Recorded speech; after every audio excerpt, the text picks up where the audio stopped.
पहला दृश्य, बिल्ली का सपना।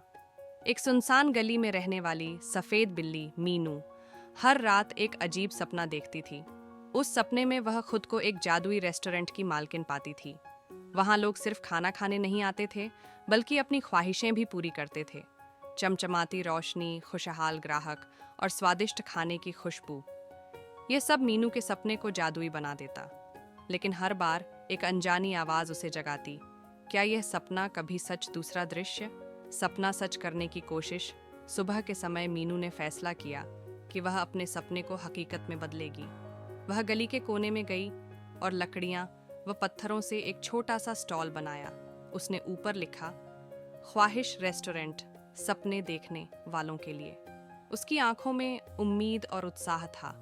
तभी एक लड़का, जिसके लाल बाल थे और जिसने गहरी जैकेट और भूरे जूते पहने थे, वहां आकर खड़ा हो गया।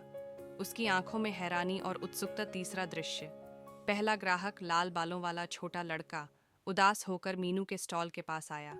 उसकी आंखों में आंसू थे। मीनू ने उससे पूछा, तुम्हारी क्या ख्वाहिश है? लड़के ने धीरे से कहा, मुझे हंसी चाहिए।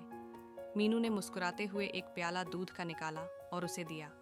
जैसे ही लड़के ने दूध पिया, उसकी आंखों में चमक और चेहरे पर मुस्कान लौट आई। आखिरी दृश्य, सपना सच हो गया। धीरे धीरे मीनू का रेस्टोरेंट मशहूर हो गया। गली में रहने वाले हर जानवर और इंसान वहां आने लगे। मीनू अब अपने छोटे स्टॉल को बड़े जादुई रेस्टोरेंट में बदल चुकी थी। वह अपनी नीली आंखों और गुलाबी नाक के साथ शेफ की टोपी पहने गर्व से अपने रेस्टोरेंट में खड़ी होती। वही लाल बालों वाला लड़का अब मीनू का सहायक बन गया था। गली की वो छोटी सी जगह अब एक ऐसी जगह बन गई थी जहां न केवल खाना मिलता था, बल्कि सपनों और ख्वाहिशों को सच करने की शक्ति भी।